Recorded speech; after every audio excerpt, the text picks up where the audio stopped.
नमस्कार दोस्तों, आज ईद के मौके पर मुस्लिम धर्म की आपके सामने ऐसी सच्चाई लेकर आए हैं जिसे जानकर आप दंग रह जाएंगे। क्या मुस्लिम धर्म के प्रवर्तक हजरत मोहम्मद साहब ने मुसलमानों को मांस खाने का आदेश दिया था या नहीं? क्या कुर्बानी देना, मांस खाना या मांस को प्रसाद रूप में खाना उचित है या नहीं? यह जानने के लिए देखिए यह पूरी वीडियो। मांस वगैरह भक्षण करना ये समर्थ का आदेश नहीं। इस्लाम में जरूरी नहीं है कि आपको नॉनवेज खाना चाहिए। आप खुद देखो अपनी कलाम पाक को उठा के, ना तो कहीं पर मुसलमान के बारे में ये लिखा है कि मुसलमान के लिए कुर्बानी लिख रही है। कुर्बानी का मतलब था कि अल्लाह ताला की राह पे अपनी बुराइयों को कुर्बान कर देना, ना कि बकरे को काट देना, मुर्गे को काट देना। वो ऊपर से जो आदेश लेकर आया था हजरत मोहम्मद, उसमें बिस्मल यानी गाय को काटना, मुर्गे को काटना, बकरे को काटना, इसको बिस्मिल बोलते हैं। ये कहते हैं रोजा, बंग और नमाज बताई थी उसने। रोजा माने व्रत, बंग जैसे ऊंचे शोर में आवाज करना, है भगवान हमारी अर्ज सुनना, इसको बंग बोलते हैं। और 5 वक्त की नमाज कहते सिर्फ इतना आदेश था हजरत मोहम्मद का, ये मांस खान का नहीं था। ये तो बाद में किसी फरिश्ते ने किसी में प्रवेश करके ये बकवाद गढ़ रखी है, उसने कभी नहीं कहा कि नबी मोहम्मद नमस्कार है राम रसूल कहाया, 1,80,000 को सौगंध जिन नहीं करद चलाया। कबीर परमात्मा कहा करते थे कि तुम जिन महापुरुषों का नाम लेकर मांस खाते हो, गायें काटते हो, हत्याएं करते हो, मुर्गा काटते हो, बकरा काटते हो, भगवान ने कितना अच्छा आपको आहार दे रखा, काजू किस्मत सेब संतरे, और नहीं तो ये बाजरा ज्वार गेहूं चने चावल कुछ भी खाओ, ये अड़ंगा क्यों खाते हो? तुम्हारे नबी ने हजरत मोहम्मद ने कभी किसी की हिंसा नहीं की।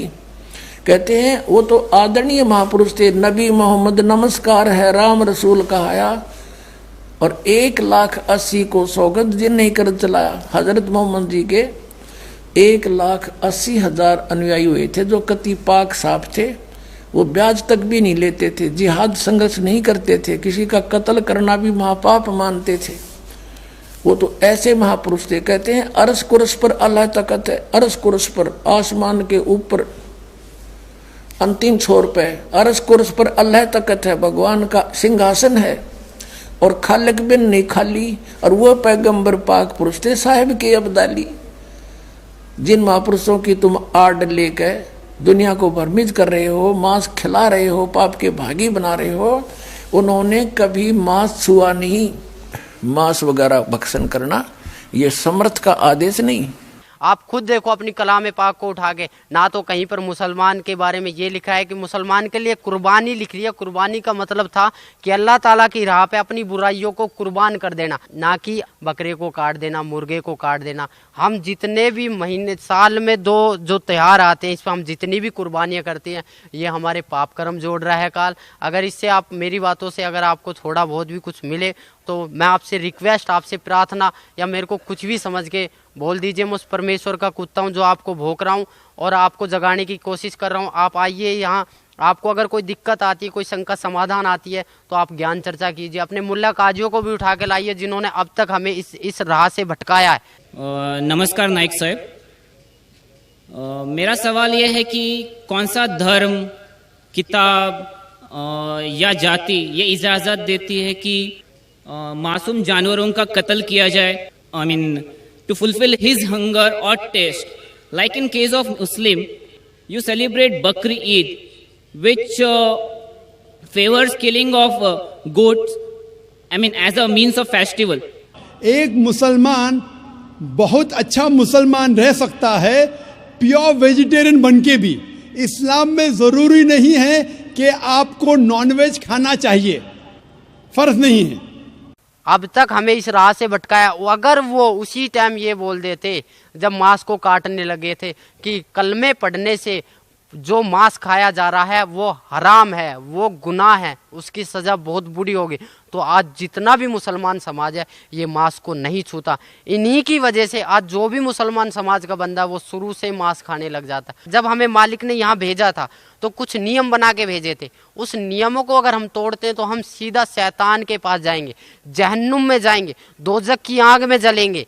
ये उस मालिक का फरमान है। अगर हम नियम पर चलेंगे, उस अल्लाह ताला की भक्ति करेंगे, उस अल्लाह ताला की इबादत करेंगे जो वास्तव में अल्लाह ताला है, जो खुदा है, जिसको वास्तव में खुदा बोला जाता है, वह खुदा कबीर परमेश्वर है, उसका सत्य ज्ञान है। उसका सत्य ज्ञान सिवाय सतगुरु रामपाल जी महाराज के अलावा इस पृथ्वी पर कोई देने वाला ना है और ना रहेगा। मुल्ला काजियों में अगर इतना ही दमखम है तो मेरे को एक ही बात बता दो कि वो कुरान शरीफ के बारे में इतना सब कुछ जानते हुए भी हमारे मुसलमान भाइयों को भटकाया क्यों नहीं कहा कि भैया इसके बारे में ये लिखा है कि उस बाखबर से पूछ कर देखो, उस इल्म वाले से पूछ कर देखो। अगर आप लोगों के पास थोड़ा सा भी अगर ज्ञान था, थोड़ा सा भी अगर ध्यान था, थोड़ा सा भी अगर आप उस मालिक से डरते थे तो आपको मुसलमान समाज भटकाना नहीं था, जो कि आज के मुसलमान समाज को, आज के युवा पीढ़ी मुसलमान समाज के बच्चों को ज़रूरत है। मेरी अपनी युवा पीढ़ी से, मेरे अपने मम्मी पापा से, मेरे अपने पूरे मुसलमान समाज से, मेरे अपने पूरे मुसलमान धर्म के लोगों से, मेरे अपने पूरे मुसलमान धर्म के माइयों बहनों से, सबसे मैं रिक्वेस्ट करता हूँ, प्रार्थना करता हूँ कि आप एक बार इस आश्रम में आइए। सतगुरु रामपाल जी महाराज बरवाड़ा में जो आए हुए हैं ये अल्लाह ताला के मुनाइंदे हैं, यानी कि अल्लाह ताला के द्वारा भेजे हुए एक फरिश्ते हैं जो हम सोए हुए आत्माओं को जगाने के लिए आए हैं। हमें उसी जन्नत में वापस जाना जहाँ से हम अल्लाह ताला से बिछड़ कर यहाँ आए हैं।